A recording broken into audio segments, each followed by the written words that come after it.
Hello and welcome to Generation Z.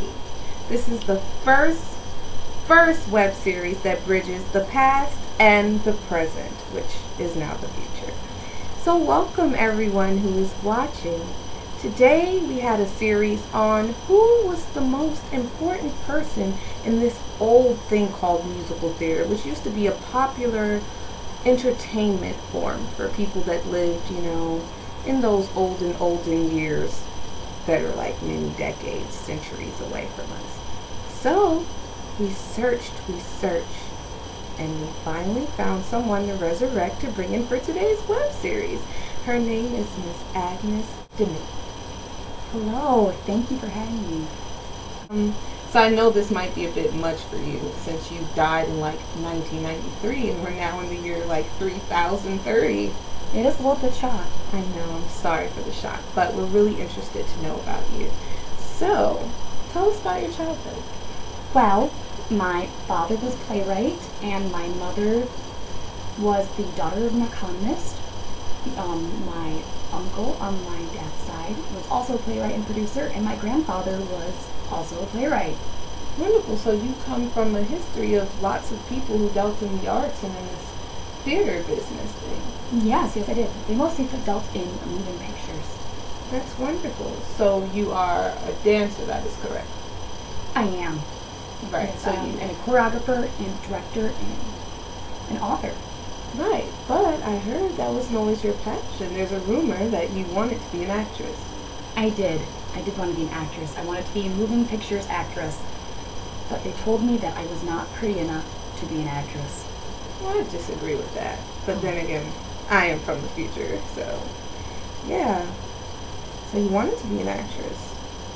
Why did you want to be an actress? Well, my family was all involved in moving pictures, so that was just what I wanted to do. I loved acting from a very young age.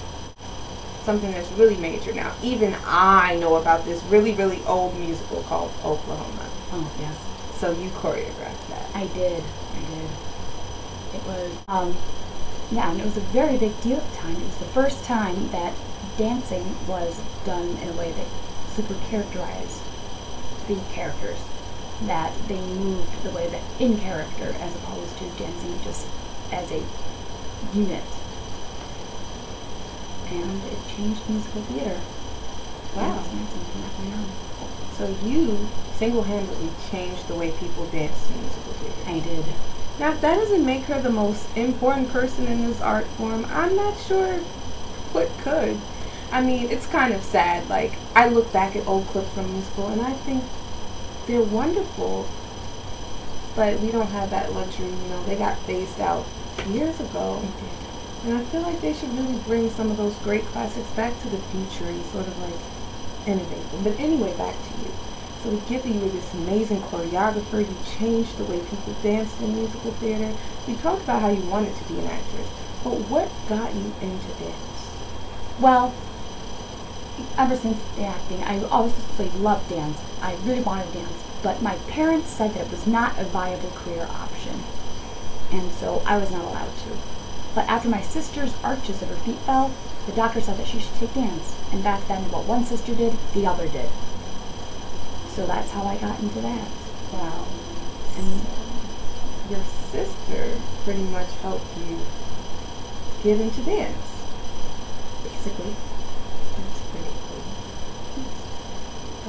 I didn't see it as a career option until after I graduated from UCLA as with an English degree at 19.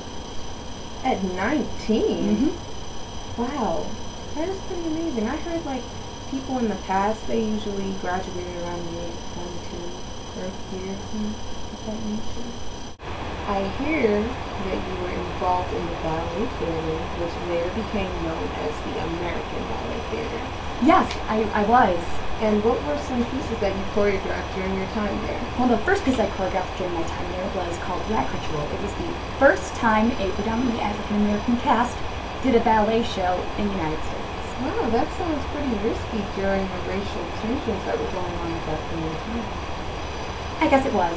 Did you feel that it hindered the success of that piece? I feel like that could add to it. So, what were some other pieces that you did when you were there? Another piece I did there was Three Virgins and a Devil, and that was the only other piece I choreographed for that company. That sounds interesting. What did you do after the more drawing? Well, I worked for many other companies. I choreographed Brigadoon. I did Allegro. I did the film version of Oklahoma, but it wasn't my favorite. I much preferred the stage version. So, I really feel like through movement, you really have changed the theater world. Like, I know from research looking at musical theater that movement became something that was very important, that helped move the story and plot along, as opposed to just being there for like spectacle or entertainment. And that is because of your work. Yes, it is. It's very big to take on such a responsibility like that. Yes, I was also a director, stage director, and choreographer at the same time. So I have to ask this major question. How does it feel now? You know, you've died, now you've come back, you're here on another planet, and you are able, I'm sure you're able to see how your work has impacted the world after you've gone. What does that feel like? I think it's great, because it's not just my work as a choreographer that influenced, it was also my work as a speaker.